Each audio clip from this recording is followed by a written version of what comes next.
Paprangkahin na kita, sayang ang panahon eh. Gusto kong i-hire ang services mo.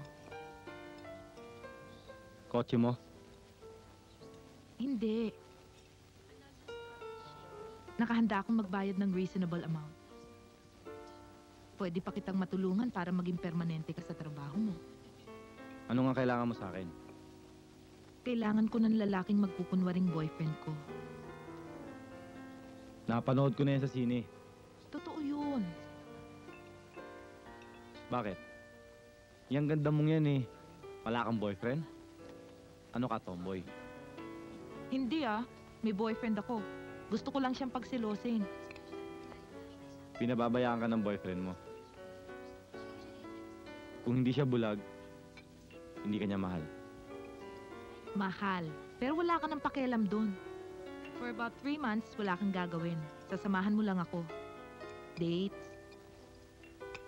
Pero sometimes, dapat kilos boyfriend kita.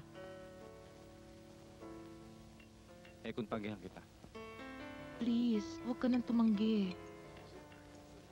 Mahihiya na akong i-bring up to sa iba. Actually, sa ganda mong yan eh. Kahit di mo ako bayaran, okay lang sa akin magpanggap na boyfriend mo.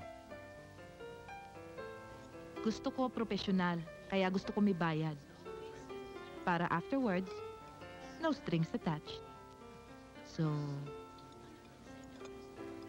tinatanggap mo na ba?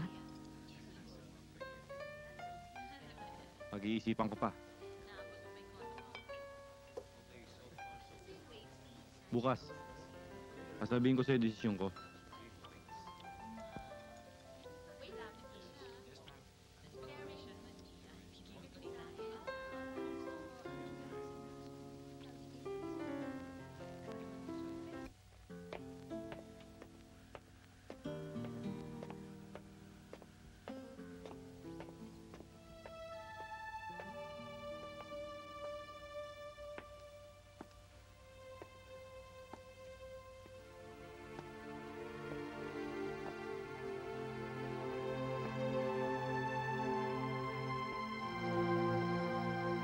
Hoy, Dado!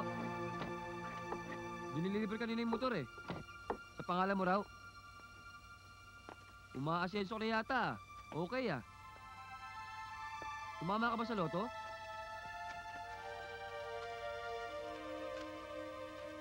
Bayad na ang down nito. Kung interesado ka, meet me in front of the office tonight at 9.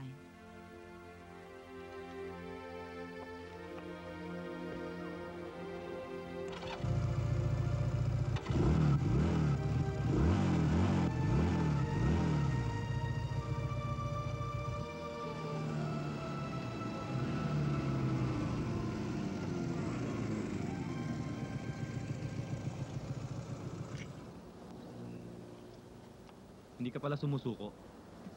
Never. Yan ang tipo kong babae. Anong gusto mong gawin ko?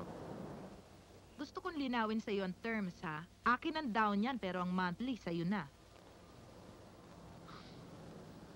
Alam ko. Magpipretend ka lang na boyfriend ko for 3 months. Gusto ko lang ipaalala sa'yo, no touch. Para naman akong torpe. Meron ba mag-shotang ganon? Sige, sa leeg. Sa kamay. Kung di talaga maiiwasan sa pisngi. Pag lumagpas ka pa dyan, papatayin kita. Walang sino man ang makakaalam nito, ah. Not a single soul. Deal? Deal.